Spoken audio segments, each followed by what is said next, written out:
हाँ दीक्षा। Good morning everyone. जितनी भी चीज़ें वो स्टडी से रिलेटेड है। अगर हम महिलाओं को एजुकेटेड करते हैं तो अपने अधिकारों को जानेंगे। अगर वो अपने अधिकारों को जानेंगे तो समाज में अपने लिए आवाज़ उठा सकेंगे। राजेंद्र हाउस हम जब तक मैं इनको एजुकेटेड नहीं करेंगे तब तक वो किसी जेंडर के बारे में नहीं जानेगा। अगर वो जेंडर के बारे में जानेगा ही नहीं तो कोई भी कदम गलत उठा सकता है। जैसे कि वो रेप, हम लोग के देश में रेप बहुत ज़्यादा बढ़ रहा है।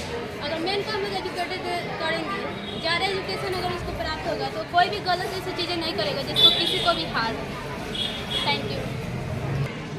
बाकी लोग खड़े लाइन बनाते हैं।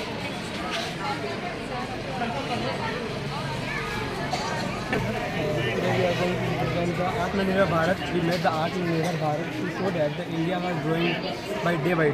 As you can see, हमने जो स्टार्ट किया है यहाँ पे इंडिया का इसरो जो हमारा एजेंसी है, स्पेस एजेंसी, इसको हम दिखाते हैं।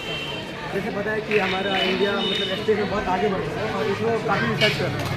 और जो बाकी जैसे डेवलप कंट्री जैसे यूएसए, अमेरिका, ये सबसे भी आगे बढ़ने की कोशिश कर रहे हैं। 2013 का हम एग्जाम्पल देख सकते हैं जिसमें मार्च के ऊपर हम लोगों ने सैटेलाइट दिया था। वो फर्स्ट अटैम्प्ट में हम लोगों ने क्लियर कर लिया था।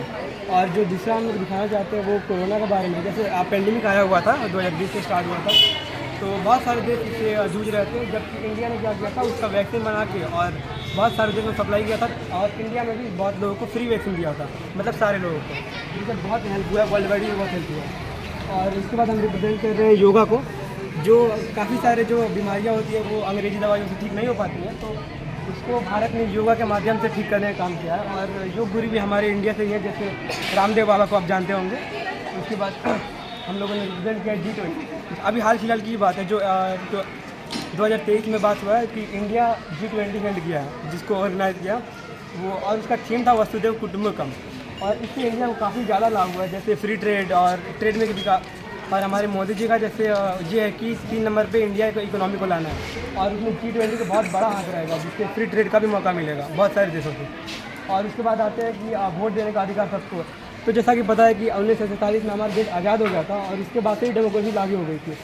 तो सारे वुमेन एंड मेन को, जितने भी अमीर गरीब है, सबको एक ही वोट का अधिकार है, तो सब एक वोट दे सकते हैं। जबकि बहुत सारे कंट्रीज में ऐसा बात नहीं है।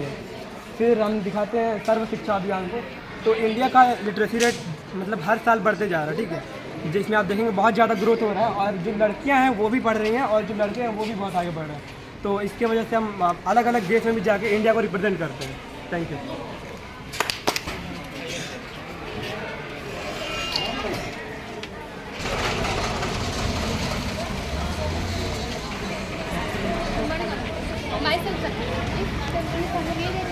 बताना चाहते हैं कि पिता अपनी बेटी से कितना प्रेम करता है।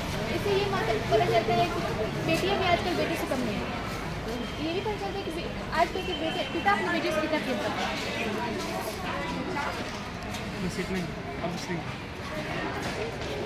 और बढ़िया से बोला जा सकता है, इसमें कोई दिक्कत नहीं।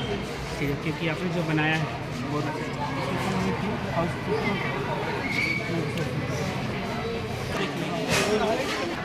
ये दर्शाने की कोशिश करेगी पहले हर जगह अंधकार था बेटी की दुनिया में। और इससे ये कहता है कि जो पिता है अपनी बेटियों को कितने आगे बढ़ने के लिए सम्मान कर रहे हैं, उसको बढ़ावा दे रहे हैं। अगर वो बढ़ावा दे रहे हैं तो आप देख सकते हैं कि हर क्षेत्र में बेटियाँ हर तरह से आगे हैं। जैसे मैं भी एक बेटी हूँ, आज मैं यहाँ पढ़ने आ रही हूँ क्योंकि मेरे पापा जी वही छुटकारा दे रहे कि मेरे लिए पढ़े। ऐसे देख सकते हैं स्पेस में, इंजीनियरिंग में, हर जगह बेटियाँ आगे हैं।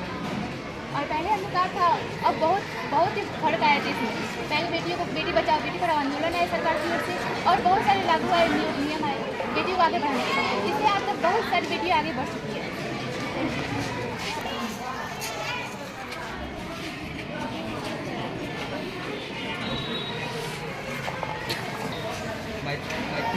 इसलिए हमारे देश में इंडस्ट्रीज को मतलब बंद करने के लिए नए और भी लॉ निकालना चाहिए, जिससे कि लड़कियों को संकोच ना हो आगे बढ़ने में, और वो अपनी ज़िंदगी में मतलब और आगे बढ़ेगी तो वो अपने लिए अच्छे निर्णय ले सकती है और भारत को आगे बढ़ा सकती है।